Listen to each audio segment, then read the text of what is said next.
Good morning 12th class students. पुनः हम लोग अपने तीसरे पार्ट को ही आगे बढ़ा रहे हैं, विद्युत धारा को। और बहुत ही अच्छा टॉपिक है और अभी के रीसेंट क्वेश्चन पेपर्स में इस पर्टिकुलर टॉपिक से काफ़ी क्वेश्चंस आ गए हैं। हम सबसे पहले पढ़ेंगे विद्युत सेल के बारे में। विद्युत सेल क्या है?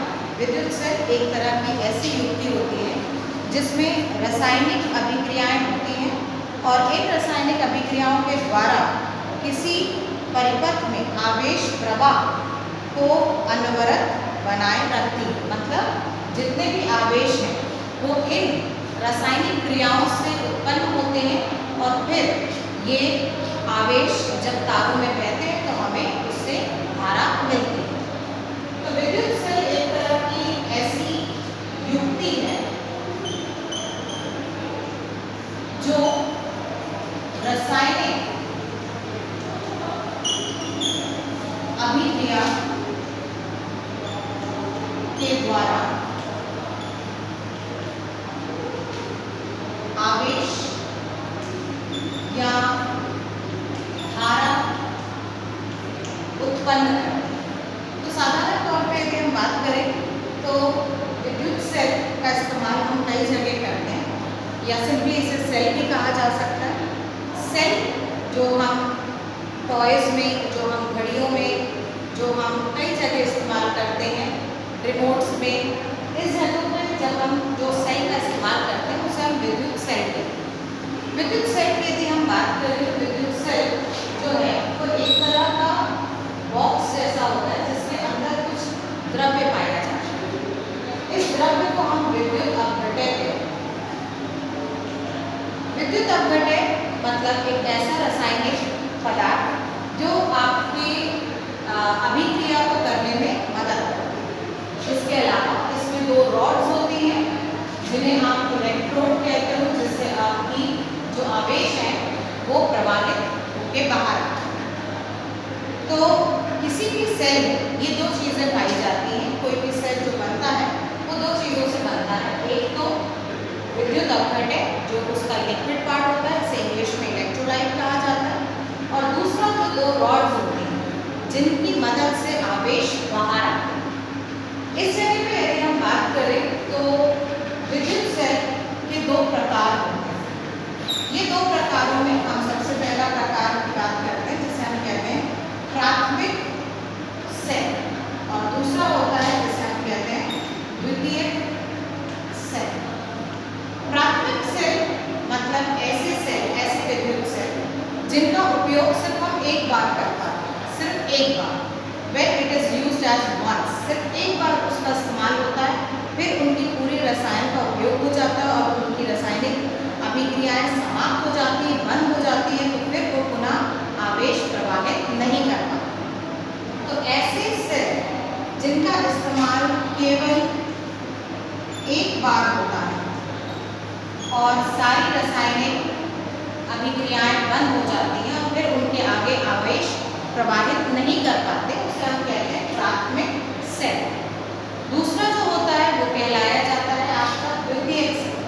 द्वितीयक सेल वो जैसे हमारे मोबाइल की बैटरीज वगैरह हैं, बेसिकली इन्हें बैटरी कहा जा सकता है क्योंकि इनमें रासायनिक क्रिया के द्वारा जब आवेश बनते हैं तो आप इन्हें दोबारा यदि रिचार्ज करो तो ये फिर से अपने पुनः उसी स्थिति में आ जाते हैं कि वो फिर से आवेश प्रवाहित कर सकते हैं। आप इन्हें रिचार्जेबल सेल भी कह सकते हैं क्योंकि ये बार बार हमें विद्युत आवेश प्रदान करते हैं यदि हम इन्हें बार बार रिचार्ज कर दें। तो बार बार यदि हमें आवेशों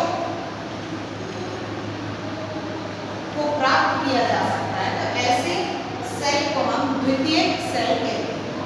द्वितीयक सेल की यदि हम बात करें तो हमारे पास lead accumulator, nickel iron cell नाम के, और नहीं तो बहुत इजी सी बात है, बैटरियाँ जो होती हैं, जो बैटरीज होती हैं कार में लगती हैं, इन्वर्टर्स में लगती हैं, ये बैटरियाँ जो होती हैं वो बेसिकली द्वितीयक सेल की श्रेणी में आती हैं। तो हमारे पास दो तरह के सेल होते हैं, एक होता है प्राथमिक सेल और दूसरा होता है हमारे लिए द्वितीयक सेल। सेल की बात पढ़ने से पहले हम दो चीज़ एक जैसे हम कहते हैं विद्युत वाहक बल, और दूसरा जिसे हम कहते हैं विभवांतर। ये दो बातें बहुत ही इम्पोर्टेंट है क्योंकि इनका इस्तेमाल सेल के उपयोग में, सेल के भौतिक राशियों को पढ़ने में हमारे पास होता है।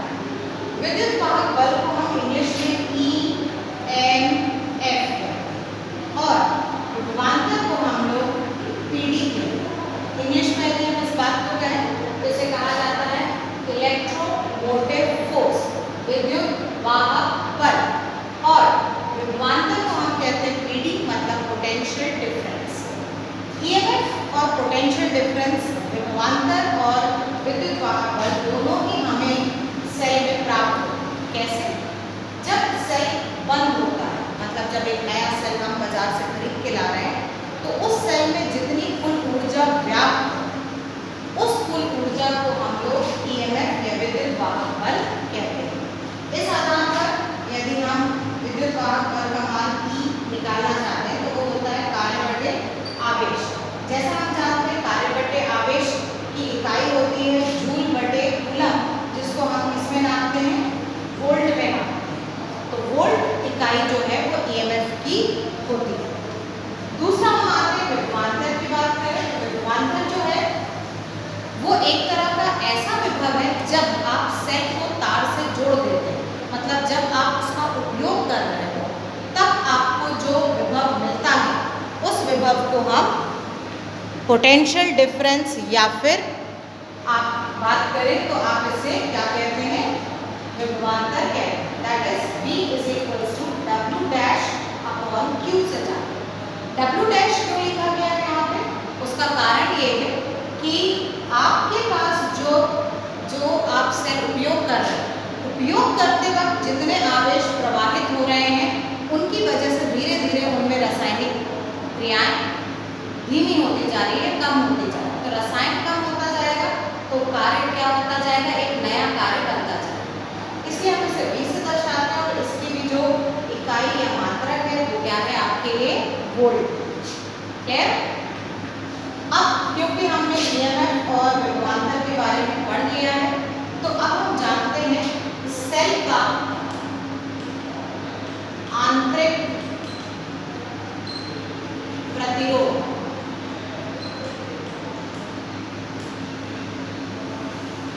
सेल का आंतरिक प्रतिरोध से आप क्या समझते हैं?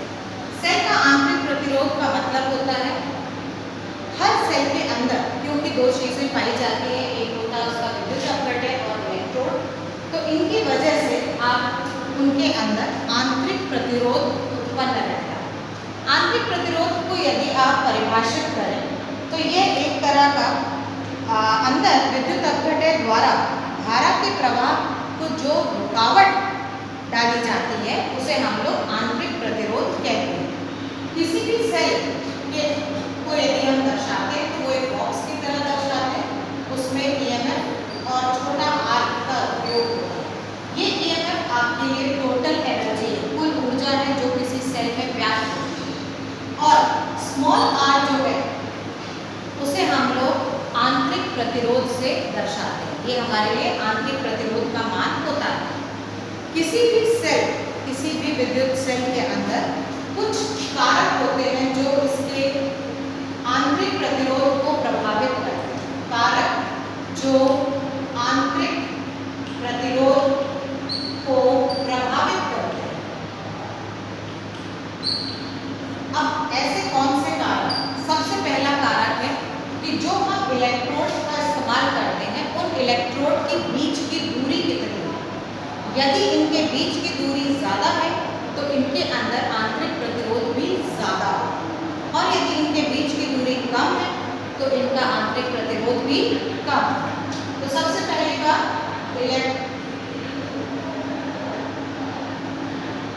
इलेक्ट्रोडों के बीच की दूरी पर यह आंतरिक प्रतिरोध निर्भर करता है। ठीक। दूसरा जो कारक है वो है अपघटन में इलेक्ट्रोडों के डूबे हुए भाग,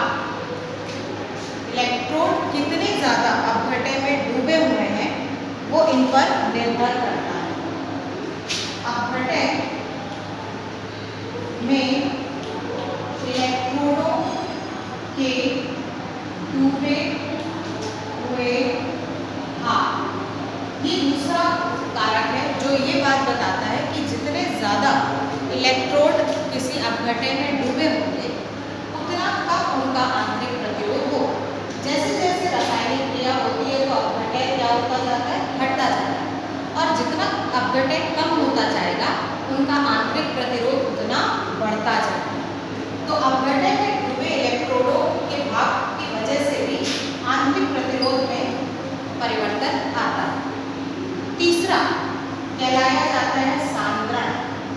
सांद्रण का मतलब होता है जो आपने अपघटन लिया है, सांद्रता जिसे आप कहते हैं, तो जितनी भी आपने अपघटन में जितनी सांद्रता ली उस आधार पर भी उसका रासायनिक अभिक्रिया कार्य करता है। रासायनिक अभिक्रिया कार्य करने के कॉन्सेप्ट यदि हम समझें तो वो ये कहता है कि जितना ज़्यादा कंसंट्रेटेड आप कोई एसिड लेते हो अपघटन के तौर पर, उतना ज़्यादा प्रभावशील तरीके से वो आवेश प्रवाहित करेगा। जितना कम मतलब डाइल्यूट पार्ट आप लेते हो तो वो उतना कम रासायनिक अभिक्रिया करेगा और आवेशों का मान भी कम हो जाएगा। चौथा और आखिरी कारक जो है वो है ताप। ताप के बढ़ने पर आंतरिक प्रतिरोध घटता है और ताप के घटने पर आंतरिक प्रतिरोध बढ़ता है। तो इस आधार पर जब हम चलते हैं तो आंतरिक प्रतिरोध को प्रभावित करने वाले चार कारक होते हैं। इलेक्ट्रोडों के बीच की दूरी, अपघटन में डूबे हुए इलेक्ट्रोड, उनका सांद्रता और उनकी ताप। ये खास तौर पे चार ऐसे कारक हैं जिनको हमें इसलिए याद रखना है क्योंकि इनसे बनते हैं ऑब्जेक्टिव्स। तो जब आप बोर्ड एग्जाम में ऑब्जेक्टिव सॉल्व करते हो तो ये कारक जनरली पूछे जाते हैं। ठीक, फिर से थोड़ी सी बात को रिवाइज करते हैं। विद्युत सेल एक ऐसी युक्ति है जो रासायनिक अभिक्रियाओं के द्वारा आवेश और धारा प्रवाह करते हैं। विद्युत सेल दो प्रकार के होते हैं, प्राथमिक सेल और द्वितीयक सेल। प्राथमिक सेल को सिर्फ एक बार इस्तेमाल किया जाता है। जो सबसे पहला सेल बनाया गया था वो बनाया था अलेक्जेंड्रो वोल्टा ने, इस वजह से उनके नाम पर वोल्टाइक सेल बनाया गया। बाद में थोड़ा सा चेंज हुआ तो डैनियल सेल, लिचलेंची सेल, और अब हम शुष्क सेल या ड्राई सेल का उपयोग करते हैं। ये सेल का उपयोग हम वॉल क्लॉक में, रिमोट कंट्रोल्स में, इन सब जगहों पे टॉयज में यूज करते हैं। द्वितीयक सेल वो होते हैं जो बार बार उनका उपयोग किया जा सकता है, जिनका बार बार आप उसे रिचार्ज करो तो फिर से वो आपको पुनः मिल सकते हैं, वो कहलाए जाते हैं द्वितीयक सेल। द्वितीयक सेल रिचार्जेबल सेल होते हैं, मतलब जब आप उनका उपयोग करते हो तो वो बार बार आपको फिर से रासायनिक अभिक्रिया उत्क्रमणीय तौर पर बनाकर फिर से चार्जेस को बनाते हैं। विद्युत वाहक पर और विभवांतर क्या है? जब आप किसी सेल का उपयोग नहीं कर रहे हैं तो उसके अंदर जो कुल ऊर्जा है वो EMF कहलाएगी, उसे हम वोल्ट में नापते हैं। जबकि विभवांतर वो होता है जब आप किसी सेल का उपयोग करते हो और उनसे आवेश प्रवाहित होने लगते हैं तो उसे हम विभवांतर कहते हैं, जिसे भी आप वोल्ट में नापते हैं। फिर आते हैं हम सेल की आंतरिक प्रतिरोध में। आंतरिक प्रतिरोध का मतलब होता है जब कभी कोई सेल आवेश को प्रवाहित करने में रुकावट देता है तो वो जो रुकावट प्रदान हो रही है वो सेल के आंतरिक वजहों से हो रही है, इस वजह से उसे हम कहते हैं आंतरिक प्रतिरोध। आंतरिक प्रतिरोध चार बातों पर निर्भर करता है, कारकों पर। इलेक्ट्रोडों के बीच की दूरी पर, इतनी दूरी है इन इलेक्ट्रोड्स के बीच में। दूसरा, ये इलेक्ट्रोड कितने अपघटन में डूबे हुए हैं। जैसे जैसे रासायनिक अभिक्रिया कम बढ़ती जाएगी तो ये अपघटन धीरे धीरे इनका लेवल कम होता जाएगा। जैसा कम होता जाएगा